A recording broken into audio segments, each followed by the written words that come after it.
नमस्कार। Mama's kitchen को आपण मानक स्वागत।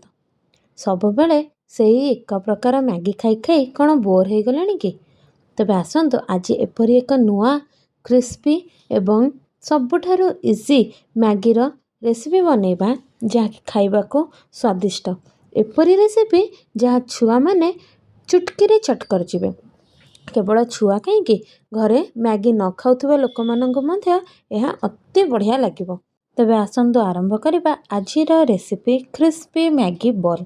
क्रिस्पी मैगी बॉल बनैबा पे मु एक बड़ पैकेट मैगी रु दुईटी मैगी को काढ़ी एठारे बॉयल हेबा पई रखि देइछि। मु मैगी को टिके भांगी देइछि जा फଳରେ ता इजीली बॉयल हे जिवो। मैगी को अधिक बॉयल करिवे नाही नहेले ताहा स्टिकी स्टिकी हे जिवो। एही परि भाबे अल्प बॉयल करिवा परे मैगी को बाहर करी रखि देबा।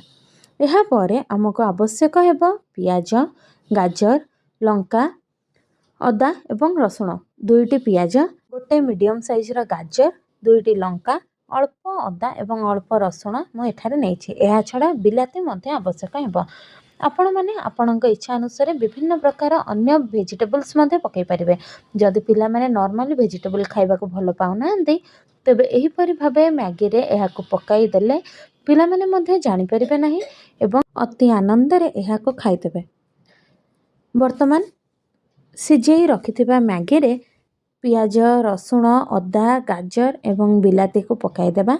एहा परे एथिरे स्वाद अनुसार लूण, धनिया गुंड, मैजिक मसला, गोलमर्च गुंड एवं जेतोटी पैकेट आमे मैगी रो यूज करथिबा सेतिकी पैकेट रो मैगी मसला को एथिरे देबा। एहा सहित शेष रे एहार टिके टेस्ट को बढ़ाइबा पई चिली फ्लेक्स को ऐड करिबा। आपण माने चाहिले ऑरिगेनो एवं अन्यान्य मसला मध्ये ऐड करि परिबे। वर्तमान आमे एही मैगी मिक्सचर को मिक्स करिबा। मने रखिबे मैगी मिक्सचर को भल्ल भाबरे चकटिबे नाही, केवल हल्का हाथ रे एहा को मिक्स करिबे जेपरि आमर मसला गुड़िक मैगी सहित भलरे मिसी जिवो। बस सेतिकी आवश्यक। मैगी को अधिक दली रे बा चकटिले ताहा खाइबा को स्वाद लागिबो नाही। देखंतु मु एठारे किपरि हल्का हाथ रे एहा को मिक्स करछि। सेही परि भाबरे मैगी को मिक्स करी आमे रेडी करदबा। देखंतु एही परि भाबरे हमर मैगी मिक्सचर रेडी होई जाइछि। वर्तमान सेही बड़ पैकेट रे आउ दुईटी मैगी बळी जाइथिला। सेही मैगी को आमे कोटिंग पई यूज करिबा। मैगी को आमे भल्ल भाबरे क्रश करदेबा। हाथ रे क्रश न करि पारले आपण बेलना काठी किंबा आउ कोनोसी जिनिसर मध्ये एहा को क्रश करि परिबे।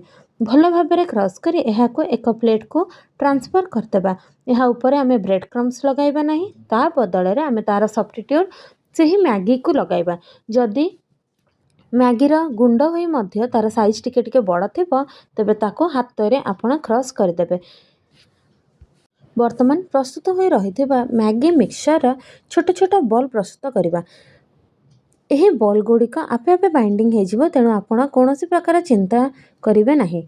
एही परि भाबरे जेते मिक्सचर अछि ताको सबको छोट छोट बॉल करी प्रथमे प्रस्तुत करिनेबा। मु एठारे मैगी रा बॉल सब प्रस्तुत कर नेछि। एबे एहार कोटिंग करिबा। कोटिंग करिबा पई हमें स्लरी प्रस्तुत करछु। एहा अत्यंत सहज। केवल कॉर्नफ्लोर एवं पानी रे हमर स्लरी प्रस्तुत हेबो एवं तार ऊपर क्रिस्पी कोटिंग पई हमें मैगी रा यूज करछु। वर्तमान से बॉल गुड़ी कर गोटे गोटे बॉल को नेबा। प्रथमे एहा को स्लरी रे डिप करिबा। स्लरी रे डिप करिबा परे एहा को धीरे किना उठाई मैगी रा जो क्रिस्पी कोटिंग पई मैगी रे एहा को रोल करिबा। एही परि भाबरे हमर कोटिंग दिया होई रेडी होई जिवो हमर क्रिस्पी मैगी बॉल छानिबा पई। गोटी गोटी करी सबो बॉल को एही प्रकारे कोटिंग करी आमे एका संगे रखि दबा। तबे हमको आ द्वितीय थर हमर हाथ असना करिया को पड़िबो नाही। प्रथमे सब रेडी होई गला परे कढ़ई बसैबा। कढ़ई रे डायरेक्ट एहा को छानी खाइबा।